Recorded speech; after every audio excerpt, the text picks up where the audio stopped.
Ce qu'on distingue mal dans un vol de longue durée par rapport à un vol de courte durée, c'est plus qu'un petit peu plus long, c'est quand même un don de soi-même hors de nature. On est complètement prêt pour ce qu'on va faire et on n'a pas de doute, hein. On n'a aucun doute, on est serein, on est prêt. Bon, c'est lié au fait que c'est mon 4e entraînement, c'est mon 2e vol, c'était le 4e d'Afanassiev. Je me souviens en particulier de ce petit ascenseur pour monter en haut de la fusée. Il est si petit qu'il ne peut prendre que 3 personnes. On est complètement serré dans cette espèce de petit ascenseur à moitié rouillé, avec la peinture complètement écaillée, un peu sale. C'est pas le tapis rouge, hein. Faut quand même s'endurcir un petit peu, hein. Faut être aussi blindé moralement qu'on l'est pour pouvoir rentrer là-dedans sans se poser de questions. Une fois à Baïkonour, tout le monde est là pour accompagner, pour porter l'équipage qui va partir. Et je pense que moi, c'est ce rôle-là que j'ai intégré. On était au milieu des gens qui apostrophaient, qui venaient dire le dernier au revoir. C'est assez suffocant parce qu'on est tellement interpellé de partout qu'on ne voit plus rien du tout. J'ai encore des sons, mais je ne voyais personne en fait. Il fallait que je sois forte pour lui faire les choses faciles, lui. Mais ça m'a même pas demandé de la force. J'étais là pour ça. J'étais là pour l'aider à réaliser son truc et faire en sorte qu'il soit bien. La préparation psychologique, elle se fait d'abord au niveau de l'individu. Et Jean-Pierre, il a fait un gros travail avant son vol de préparation au niveau de ce qu'il attendait, de ce qu'il allait vivre et de ce qu'il allait devoir endurer. Il était tout à fait prêt mentalement au moment de son départ, mais c'était lui qui s'était préparé. J'attendais depuis une dizaine d'années. Et de se dire que cette fois-là, enfin, au moment en particulier, on entend dans la radio Zajigagne, qui veut dire allumage, et qu'on ressent les vibrations de la fusée, on sait que c'était un processus irréversible. Et il y a un grand sentiment de satisfaction de se dire, bon, cette fois-ci, on tient à son aventure et on est parti pour son aventure. J'aurais laissé ma place à personne. Beaucoup de tension. C'est vrai que ces moments-là, je les ai vécus avec lui. J'étais avec lui dans la fusée, en fait. C'est un moment d'autant plus important qu'on est propulsé avec un grand coup de pied dans les fesses. On est carrément pendu dans les bretelles au moment où ça s'arrête. Avec bien sûr des flamèches, des pyrotechniques qui s'échappent sur les côtés des hublots. Enfin tout ça c'est très décoiffant. Le lendemain du tir, ayant regagné la Cité des Étoiles, j'ai eu la surprise d'avoir un coup de téléphone à la maison me disant on vous passe le Soyouz. Non, ça a été complètement une surprise, je ne m'y attendais pas du tout. On vous passe Jean-Pierre, on a dit, je sais pas quoi, j'y croyais pas.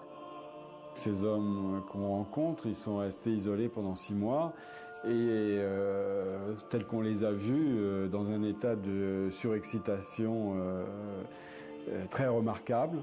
Et comme ils étaient parfaitement à l'aise en apesanteur, ils se déplaçaient à toute vitesse dans tous les sens.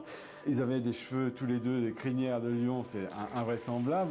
Donc le milieu était quand même très, très étrange, bien que je les connaissais l'un et l'autre très bien. Командир, скажите ваш... Ой, ребята, мне очень тяжело и трудно сейчас уходить. Je lui demande, bon allez commandant, quelles sont tes dernières impressions là avant de rentrer sur Terre? Qu'est-ce que tu veux nous livrer, tes derniers sentiments? Et il dit, oh là les copains, c'est difficile là comme ça de vous dire combien ça m'a été sympathique de travailler dans ces stations et avec vous. Et il dit bon, c'était très très fort et très très intéressant de travailler dans ces stations, mais aussi très dur. Voilà. Et puis je lui dis embrasse toutes les femmes que nous aimons sur Terre et salut à tous les hommes. Oh bien sûr, obligatoirement, je le ferai.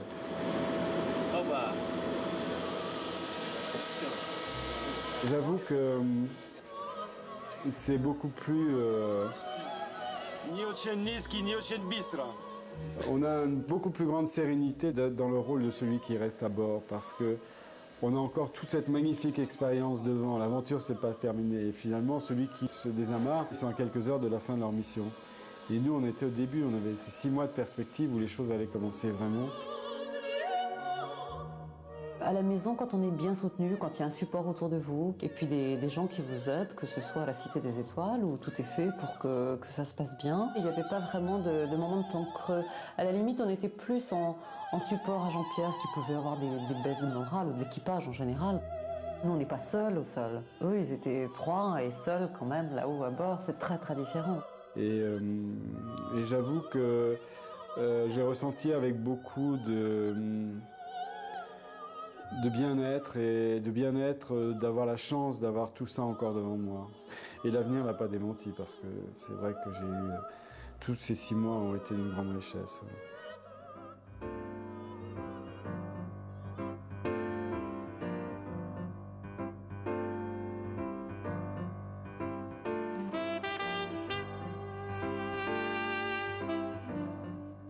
Ну, у нас были, я могу сказать, именно за 6 месяцев деловые отношения. Именно по выполнению именно программы полета. Самое основное, что я могу сказать. Естественно, у нас было свободное время, когда мы могли рассказать, допустим, ну, он о своей жизни, я о своей жизни, Сергей о своей жизни, допустим. Когда мы встречались, обменивались мнениями, что не касалось, допустим, работы вообще. Благодаря Жан-Пьеру мы изучили, допустим, что в Тихом океане тоже имеются французские острова, допустим, и так далее. J'ai une grande estime pour Victor, qui a des grandes qualités en tant que commandant. Il m'a fait beaucoup confiance sur mon travail. J'ai beaucoup apprécié cette relation de confiance qui fait que vraiment j'ai eu des relations idéales. Et avec Sergueï, alors ça a été vraiment quelqu'un avec qui j'ai en plus beaucoup de complicité, peut-être d'âge. Ça a été vraiment idéal. В космосе, неважно, как долго человек летает, они сразу видны. Ну, например, чувство юмора у Жан-Пьера, большая любовь вообще к искусству, к истории, географии, к таким наукам, которые больше такого вот гуманитарного плана. Вот это я у него с радостью, с удивлением обнаружил, что они очень у него сильные. Et puis l'autre impression, c'était cette espèce de lumière assez glauque, bon, ce milieu étrange. Bon, je prenais un petit peu plein les mirettes quand même, parce que c'est quand même quelque chose de très particulier. Oui, il y a le côté glauque, il y a le côté bazar, il y a le bruit important, le bruit de fond, il y a ce déplacement en apesanteur. Et on peut nager un petit peu comme un poisson là-dedans. Ce sont bien sûr des moments très très forts. J'essaye de me hisser en tenant une lampe torche d'un côté et la caméra de l'autre. En haut, vous voyez une serviette qui est asséchée, qui prouve que ce module, pour ceux qui ne le savaient pas, n'est pas seulement un module de travail, mais c'est aussi un module de vie. Et vous voyez ce réseau extrêmement complexe de manches à air qui permettent de construire le système de ventilation de la station. Ça a l'air un petit peu d'être disposé de manière anarchique, c'est pas du tout le cas. On rentre à l'intérieur du module Priroda où j'ai mon espèce de tanière. On peut parler de ça parce qu'on est un peu des animaux sauvages dans une station spatiale. Voilà pour Carla, un petit clin d'œil. Ici donc ma table de travail, mon bureau, sur lequel je suis ni assis, ni debout, ni couché. Parce que vous voyez en face, il y a mon sac de couchage. Je ne sais pas, suivant la manière dont je rentre dans le module, je me considère comme couché ou comme debout. Et si je mets les jambes un petit peu en avant, comme assis. Vous voyez que le couloir n'est pas si grand pour pouvoir donner un accès plus facile à la fin de ce module Priroda où normalement Sergueï réside.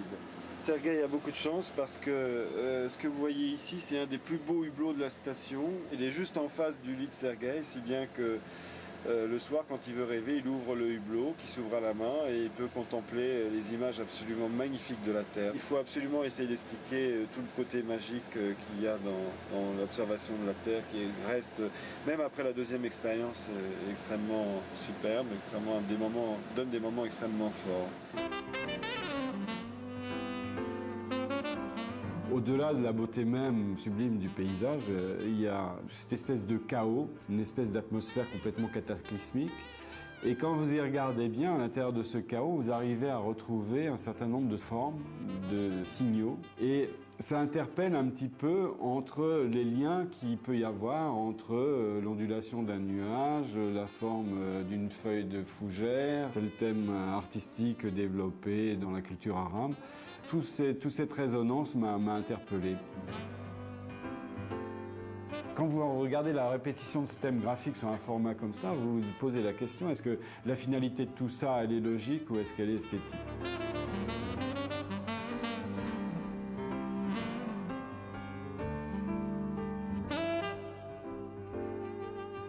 Pour le CNES, ce genre de vol, c'est d'abord la possibilité de réaliser des expériences scientifiques dans des domaines très variés, des expériences en sciences de la vie, en sciences physiques, en mécanique, en sciences de l'univers, des domaines vraiment très variés. Le cosmonaute, c'est bien évidemment le sujet de l'expérience pour les expériences de sciences de la vie. C'est aussi l'opérateur qui va réaliser en dernier recours l'expérience.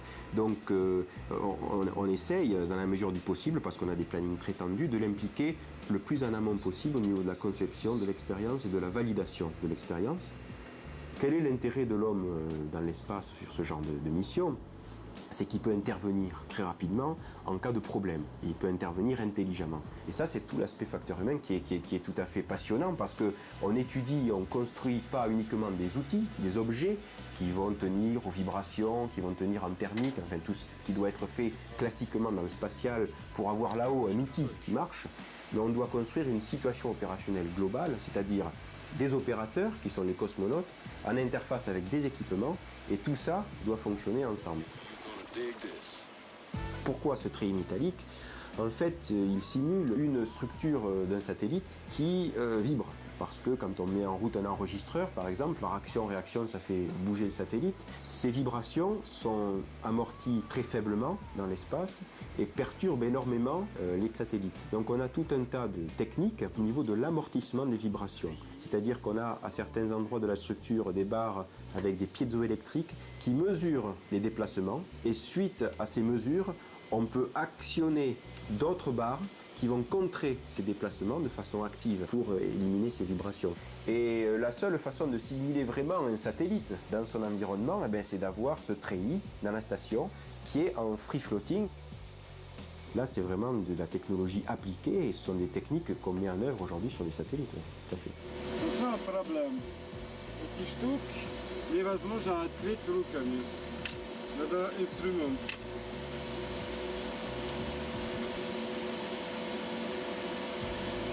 Потом у нас есть здесь монстр.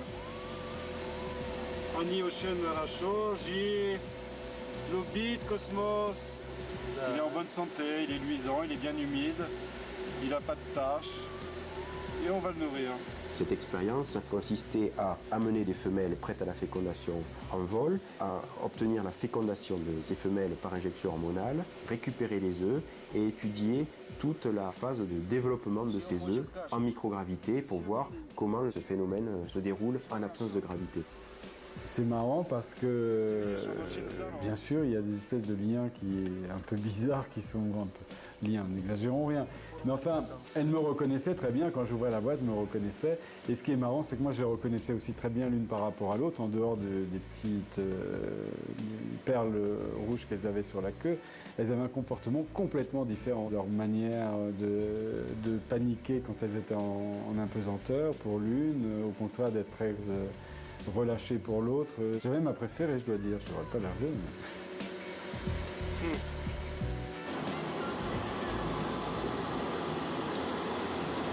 La sortie extravéhiculaire, c'est quand même vraiment de l'inconnu tant qu'on n'en avait pas réalisé une. Avec Lionel Suchet, les instructeurs russes de sortie extravéhiculaire et moi-même, on a passé beaucoup de temps, plusieurs semaines, à millimètre, avancer sur les mains courantes autour de la station. Je crois qu'on aurait pu faire l'un et l'autre la sortie extravéhiculaire les yeux fermés, en sachant exactement où on allait placer la main ou retirer telle ou telle expérience. Jean-Pierre est un battant, c'est un pilote prêt à affronter la difficulté et qui veut être au top et qui est au top. Donc c'est vrai que c'était important pour lui de bien réussir.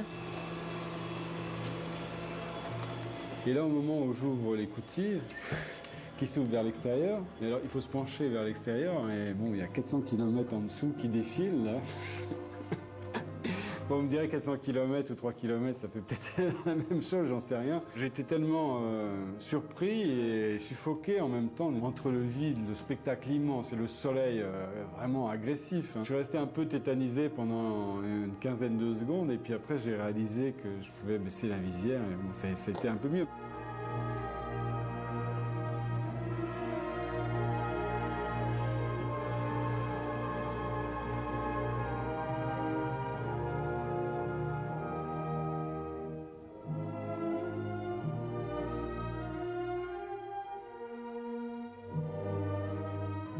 Les premiers moments particulier, j'étais obsédé par l'idée de ne pas lâcher ses mains. Lesquelles mains d'ailleurs me demandaient beaucoup d'efforts pour pouvoir fermer les gants, parce que les gants sont gonflés comme tout le scaphandre à la pression de 0,4. Et donc, quand vous soufflez dans un gant, les doigts ont tendance à s'écarter et à se mettre dans l'axe. Et donc, si vous voulez agripper quelque chose avec un gant comme ça, vous êtes obligé de faire des efforts considérables. On n'avait pas affaire à un équipage bavard, donc on avait peu d'informations dans la réalisation. Et vous qui connaissez le programme, vous vous projetez, minute après minute, vous avancez avec eux. Vous les voyez pas, vous les entendez pas, mais vous avancez. Et puis la seconde liaison arrive, et ils sont pas du tout là où vous vous étiez projeté. Et vous vous dites, mais qu'est-ce qui s'est passé ? Pendant cette VA, on devait récupérer l'expérience Comet. Comet, c'était une expérience de récupération, de piégeage de poussière cométaire. Ce système avait été déployé par les cosmonautes russes en novembre 1998. Et donc Jean-Pierre le récupérait lors de cette sortie en avril 1999. C'est aussi la beauté de l'expérience russe, qui, même si le plan n'est pas fait dans le temps ou dans l'ordre tel qu'il était donné avant la sortie extravéhiculaire, est pratiquement exécuté complètement à la fin de la sortie, par une autre façon, par la modularité, par la flexibilité, avec un respect des consignes de sécurité et du professionnalisme. Donc c'était récupérer cette expérience Comet et placer l'expérience exobiologie. Exobiologie, c'est une nouvelle expérience qui consiste à mettre à l'extérieur de la station les briques élémentaires de la vie, donc des acides aminés, pour voir quel est leur comportement dans le vide. Et alors l'idée des exobiologistes, c'est de comprendre si la vie a pu être amenée sur Terre par un astéroïde. Et pour valider cette hypothèse, il faut savoir comment se comportent ces briques qui auraient été transportées par un astéroïde dans l'ambiance dans laquelle se retrouve l'astéroïde pendant de longues périodes.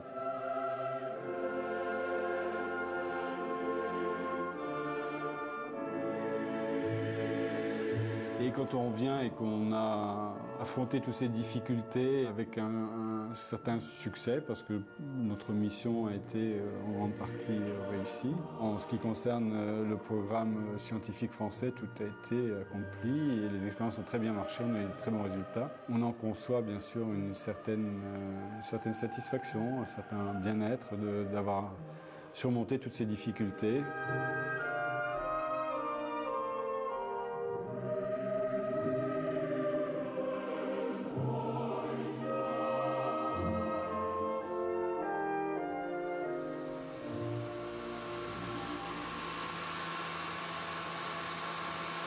Sur le plan psychologique, 6 mois c'est long.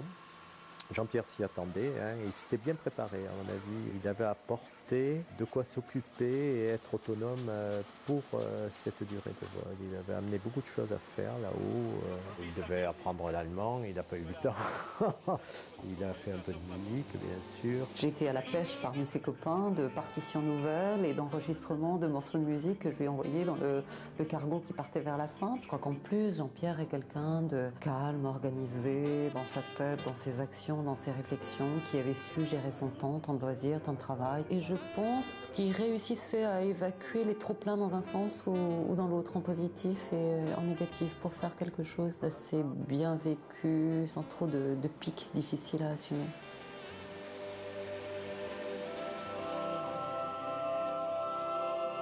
Station Mirror, do you copy? When you're ready, go ahead and call Columbia. Jean-Pierre, est-ce que tu me reçois? Oui, salut Michel, comment ça va? Écoute, ça va très très bien, je suis content d'être dans l'espace en même temps que toi. Ok, super, très heureux de t'avoir en contact depuis l'espace. C'est vraiment sympa. Tu es où là en ce moment? On est en contact par Houston, donc on est en plein centre des États-Unis là. Ok, nous on est vers Sumatra là. Quelles sont ces sensations? Tu les retrouves? Ah, écoute Jean-Pierre, ça va très très bien ici. Malheureusement, nous on a un vol court. Toi tu as eu un vol très très long, nous on a un vol très court. Mais c'est vraiment intense. On travaille toute la journée, on n'a vraiment pas le temps ni de manger ni de regarder dehors. Ok Michel, et je voudrais vous donner une petite musique pour vous accueillir dans l'espace. On vous a préparé un petit air. Ok, vas-y.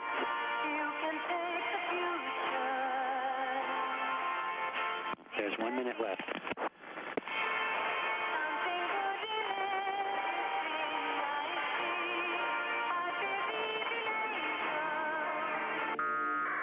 Voilà, c'est un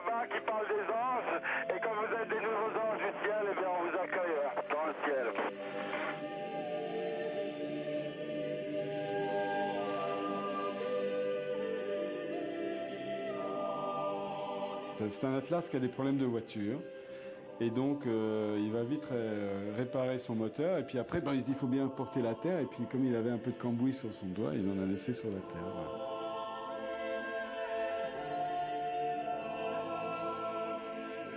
Les images qu'on montre ne sont pas maquillées de telle manière qu'elles exagèrent la difficulté ou le danger qu'on court. Au contraire, souvent, même, elles le minimisent. Donc, il y a une sincérité profonde auquel le jeune public est extrêmement sensible. Dans ce qu'on fait, il y a quand même un sens vraiment aventureux dans la mesure où on bouscule quand même à chaque fois ce qui reste encore des limites pour l'homme et pour nos technologies. Et en même temps, on le fait réellement.